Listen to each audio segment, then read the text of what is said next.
Welcome to the Empowering Industry Podcast, a production from Empowering Pumps and Equipment as the voice of the pump and related equipment industries.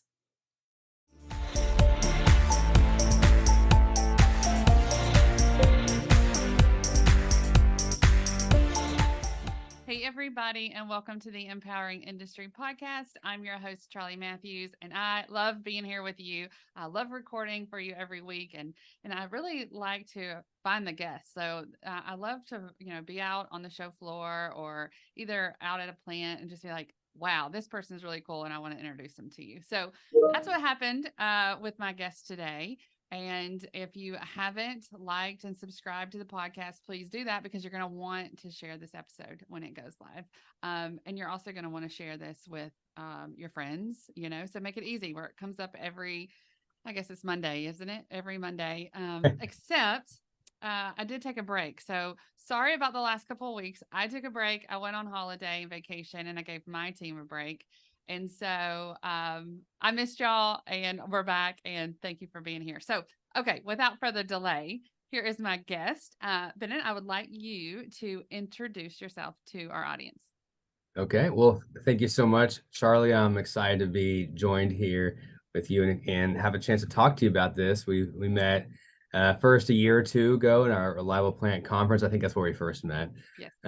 But for those who don't know me, I'm the Chief Strategy Officer for Noria Corporation. Honestly, I'm more of the technical guy. So I've been with Noria for more than 10 years now, but I like to get involved in projects with our customers, technical projects, and usually that involves lubrication. So Noria is everything to do with machinery lubrication and oil analysis. And so that's what maybe we'll talk about a little bit later, but so that, and yeah, I want to definitely talk about, and I mentioned it and then I went off on a little tailwind, whatever you want to call it. When I saw you on the stage at Noria, I was so at Reliable Plant. Okay, y'all don't know, so let's say this a couple of times on the podcast. Maybe it'll pick it up. But Reliable Plant, right? It's a Noria brand and event, and it's at a beautiful place in Orlando, Florida. And conference so, and exhibition, right? And yeah. yes, and so we're on the stage. He's opening it up, and you can just feel the passion and energy that I like to see in a show, right? So he's opening up the stage, and I was like, okay, this guy I need to know a little bit more. So kind of been watching you and watching kind of how you interact on LinkedIn and share your message. I did see that they gave you the 10 years, so double digits. I always like to celebrate some double digits. And then I love the energy. So I looked you up, and that Chief Strategy Officer, I love that title for one, but I know that, and I can see that you are entrenched in this business. You have been there from the start, and I would like to hear a little bit about that. But I want to first dive into who you are, right? Like, how did you Yeah. choose to become an engineer? Like, was there some inspiration there that got you to engineering? That's a good question. I mean, I think I can't deny that there was a little bit of influence from, the family ties of other engineers in my family. My dad, my older brother, they're all engineers, different kinds. My brother's an aerospace and mechanical engineer.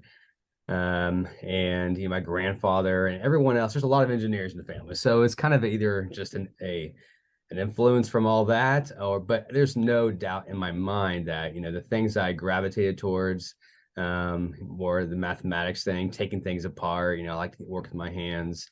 That's who I am, and I love the science behind things. So it wasn't a hard decision by any means to think about me becoming an engineer. Just a matter of what kind of engineer. And to be totally honest, that was really a big question mark there for a while, but because of the diversity of things I get involved with, including my current career, mechanical engineering was the direction I took. And so going to engineering school, I was just like, I just want to get the most exposure to different things as possible.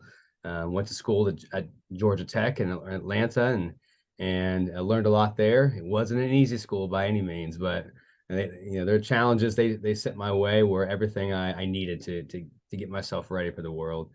And they say engineering is more about learning how to problem solve than anything else. Whether it's an actual mechanical device you're working on, or a process you're building, or a software you're coding, or people you're working with, it all comes down to learning how to problem solve.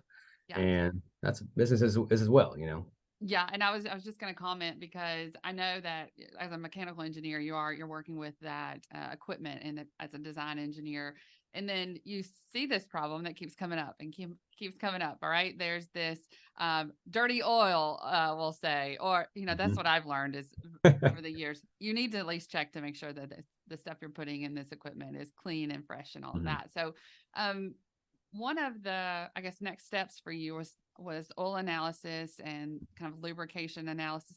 Tell us a little bit more about that area.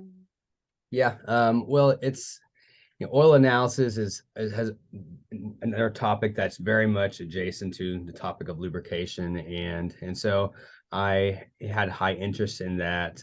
Tribology, as some might be familiar with that term, the study of lubrication, friction, and wear. There's a big tie there, and we talked about tribology through my education, but several times I wanted to get exposure to how things are done in the laboratory, how we're analyzing oil. So I did spend a couple stints working at different oil analysis laboratories, learning the different instruments and how are we testing for acid number and base number. How do you know how much water's in this oil? I don't see any water in there, but yes, yet there is. How much contaminant, what type of contaminant, why did this machine fail? And looking at it back now, I was a lab tech way back when. Now I use oil analysis to help me problem solve, help me find what's going on. And with any machine in the world, that's moving. Anything that's moving has to have oil or grease. Well, whether or not the oil or grease that's in there is part of the potential reason why it might lead to a failure. Let's say there's a failure. Let's say a machine fails. You can determine what's going on or what had happened to that machine up until the point of failure by analyzing the oil. The same way a forensic scientist might study a crime scene and look at what's going on there. They're going to look at the blood. They're going to analyze it, and there's clues, even though it had nothing to do with the blood. But sometimes the oil, in this case, could be part of the problem. So you use the oil and oil analysis to be proactive and predictive about what's going on with the machine before failure. But it's also so interesting to use it to your advantage to figure out why things fail so we can avoid from mistakes happening again. And so I love that part of oil analysis. We couldn't tell at all that you love that. No, seriously, this is what I love about you. So maintenance, reliability is a lot of the things that we talk about, right? Predictive maintenance. He mentioned a couple.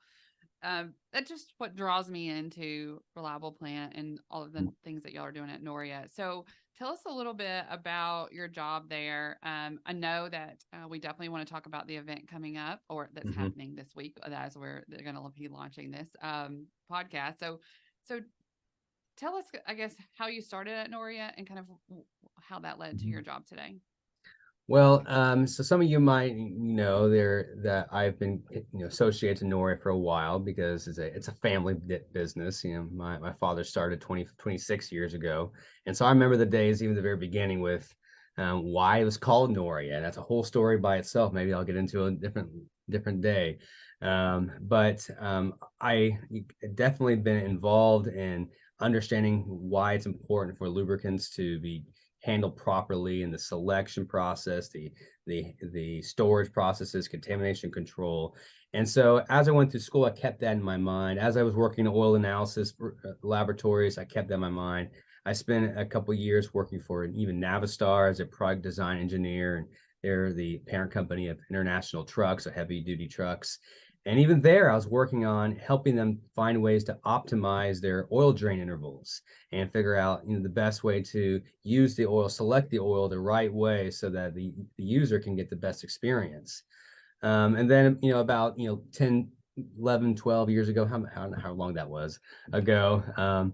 Well, we're in, Noria's in Tulsa, Oklahoma. That's my hometown. And I happened to meet a lady back in Tulsa, and she had a little influence on me coming back because I eventually married her. So I was happy about that because I was also eager to join Noria again, and be part of the excitement about what we do at Noria.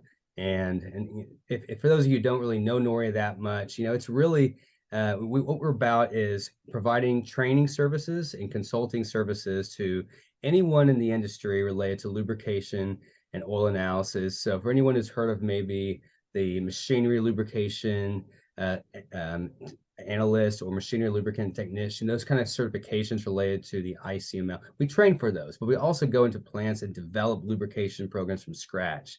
And I'll tell you, one of the best things about my job is while we're able to create solutions and build lubrication programs and really have an impact on how maintenance is approached, I get a chance to see a whole bunch of different industries. I see different manufacturing from food and beverage to the refineries to pulp and paper industry to you name it, pharmaceutical, and it's a little bit of a how it's made job because you can get a sense of, well, that's kind of cool how that I didn't know it did it that way, and but the whole time you're able to be very supportive in the purpose and why I'm there as a consultant. Yeah, and that definitely gets me jazzed up. Y'all heard that on the podcast before, and I love You a probably plant have. tour and how things work.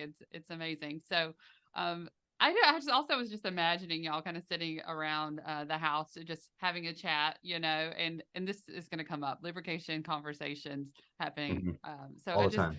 I think it's in the environment for sure led to you to be passionate about this, but then studying and getting the knowledge and being able to really help people solve problems. I did want to talk to you a little bit more about the LubePM. Is that that's what it is that y'all Yeah, are? you said it Yeah, tell correct. us a So little more. Mhm. yeah, so that's something that have been especially a passionate involved with over the last 10 years. So like when I got started at Noria, a lot of the lubrication programs that we would deliver, and this would involve like including all the procedures and how to re-grease something or use filtration or inspect a machine, I mean, you name it, all the detailed procedures and recommendations on lubricants and modifications to hardware and but all those recommendations had to be provided in either an Excel document or, God forbid, a binder, that had all of it stored in a shelf somewhere. Or at times we had to bring that information to their CMMS program that they were using. But all the while, there was a challenge with us to be able to organize the data the way it needed to be in order to manage the lubrication activities. So one of the things I got involved with, we have a software team at Noria to mostly develop a lot of different applications for our internal needs. And there's a lot that could be said there too. But we started developing closer to 10 years ago a program. And first it was called LPM. Now it's called LubePM, but it stands for Lubrication Program Manager. And it's a type of lubrication a management system, which manages all lubrication activities from a cloud-based application. There's also a mobile app. So anyone in a lubrication program, often when associated to maintenance, can have all of the lubrication data procedures. They can go around the facility, run their lubrication routes, know what lubricant needs to be in there, track the lubricant volume, and have all that important data not only optimized and managed properly, but communicated to their central program, whether it's SAP, Maximo, N4, it doesn't matter, but the needs associated to lubrication are a little bit too granular and specific for sometimes those larger programs to manage. So LubePM is a program that we deliver all the lubrication necessities or recommendations for the lubrication technicians, the lubrication champions at a facility. Yeah. So I think that I've seen the people that you talked about right then, right? Like at your event. So partnering with them, making sure that your software engages with that properly, so that it's really easy for the customer to use. I know that's got to be the fact because I just see them at your event. So what I am curious about, right? So that's one aspect, and you're helping people, training people, on that system itself. But you also just train people for, their normal everyday jobs on how to better maintain this equipment. Lubrication best practices, oil analysis best practices. We've been teaching that for 25 years. Yes.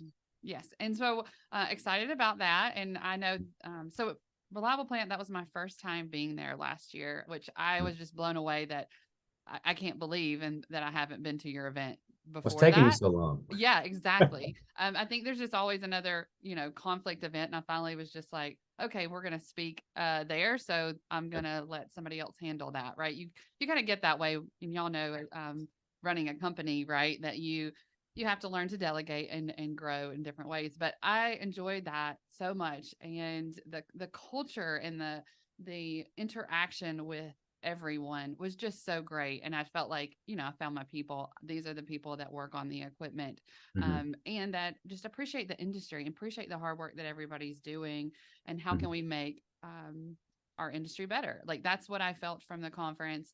I love, the theme this year, Better Together, because we can accomplish such great things if we work together. So I'm really excited to be there and to, kind of kick off with a keynote one of the days where we're Hmm. talking about, culture.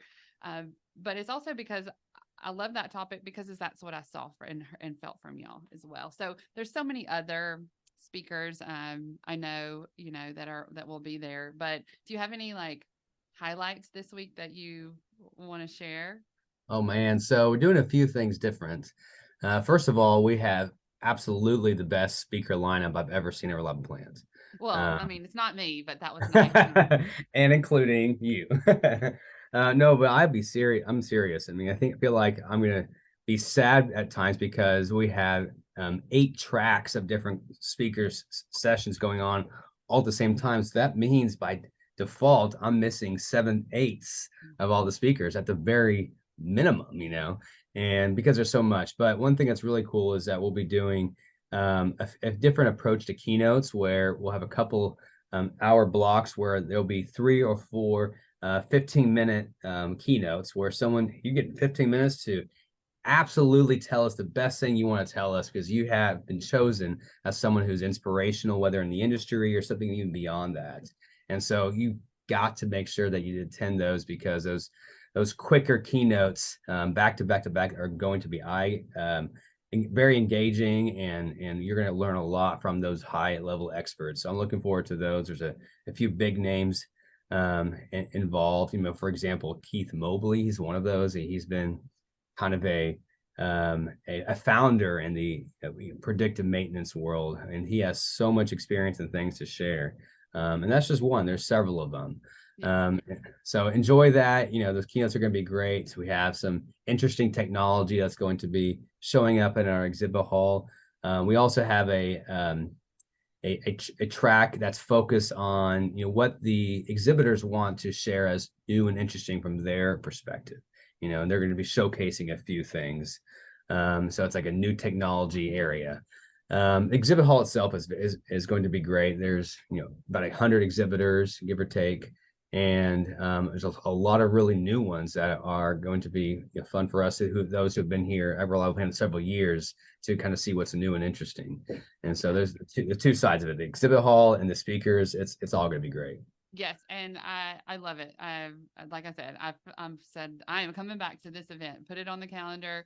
Right when I left, I went and put it on the calendar and so hopefully you will do that. If y'all missed it this year, then you'll be able to do that the next time. Because I tell you, when you go to conferences, it's hard to know and to see everything. Right when you get there, you're like, okay, which way do I grow? For people that like me, that don't have everything planned out, I'm going to go to all these sessions. Yeah. But you couldn't go wrong. You Yeah. cannot go wrong. Every single pathway that I took was a great person that I met, right? That I got to interact with. So good vibes all the way around. And it's a fun place. It's a beautiful pool, a beautiful hotel, and the convention center is just right across the street. So it's super easy to get to as well. Um, okay, so I want to give you kind of this like last word to if you want to share anything with our audience, Mm-hmm. so that you have it, and then I'm going to do a little rapid fire after that. Okay. So, I mean, one thing I do want to share about Level Plane is that although Noria is, focused on lubrication, machine lubrication, and oil analysis, that's our expertise. We just happen to be the host of an event that's at a much grander scale than that, related to the entire reliability, asset management fields. And so, when you come to a reliable plant, you're going to see that all the speakers, all the exhibitors. It's a reliability based event, and so that's why it's called Reliable Plant. We're helping make your plant more reliable, and we have several different publications like that as well. Reliable Plant is a magazine. It's a digital magazine. It's a website. It has tons of free content. So does machinerylubrication.com. And so that's just things that Noria has been involved with, but there are different things, including just the lubrication side that Noria has. Yes. So You're just super passionate about that because that's your thing. Absolutely. Yeah. Okay. So y'all definitely reach out. I'm pretty sure that you're responsive on LinkedIn, so people can reach out to you there. So I'll put your links in the show notes. But before I let you go, I need to ask, what is your favorite book? I've always been a Dan Brown fan, so like Angels and Demons. Okay. Okay. What about music? Well, I'm a pianist, so I play a lot of classical music, but the things I like to play the most on piano is Ben Folds songs. Okay, wonderful. I want to ask you the best advice that you have ever received. Best advice. Oh gosh, what's a quote that was about? I'm trying to remember now.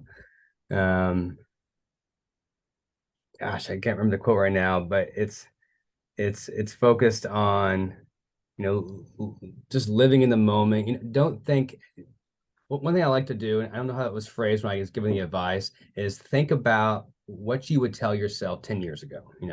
So your 10 years younger self. Okay, if you're talking to him right now, what would you tell him? Okay, now that you've thought about that for 5 minutes, do the exact same thing, but think about what your 10-year-old from yourself would tell yourself right now. When you have those kind of exercises, and I do that about once a year, probably just whenever I think about it, man, it's so eye-opening what you might think. Okay, gosh, this is putting yourself from an outside lens of how life is and how good things might be, or how things need to be reprioritized, the blessings you have. And I think that's always been very important. That's good advice I've had. Yeah, I love that. Okay, I'm going to flip it just a tad bit. And if you're talking to someone, maybe not yourself, but someone younger coming into the industry, what advice would you give them? Travel. See things. If you have opportunities with your job, or if you're in school, I tell the same advice to those who are going into college. If you can work abroad or study abroad, great. But if you're in a job that they give you opportunities to travel, even for work or partial work and leisure, you name it, there's so much learning that happens when you meet people, go to new places, especially different countries, see different cultures, and it changes who you are in a positive way. You can choose what you like to have influence you. So travel. I love that so much. Okay, last question because you just inspired me. What's your favorite place that you've ever been to? Oh man. I'm giving you the hard questions. That's a my tough favorite part. one. There's just so many. Florence, Italy. I Okay. just absolutely love that city. It's so historical, so beautiful, and the food's really good. The wine's very good, and people there. I got friends there. They're just amazing. So that's always been the top of my list. Awesome. Awesome. Well, thank you so much for your time. I have enjoyed it. Like I said, I wanted to be able to share the passion that I saw for the Mhm. industry with everyone else. And so thank you for jumping on this podcast. I will put all of the links to really all your things in the show notes. But Mhm. y'all share this episode. I think that we forget how important the maintenance and reliability world is. And if we would just share this with our friends, just to remind them of the excitement that we can have around the work that we do, I think you're a good example for doing that. So thanks for being on today. Thank you so much, Charlie. And if anyone who didn't get to the Reliable Plant this year, next year is going to be outside of Chicago in a nice Ooh. little village that will be a nice change of pace. So early June, plan for that. Okay, you're speaking my language because y'all know I love Chicago. Okay, well, y'all, until next time, everybody, be empowering. Bye. Thanks. Bye.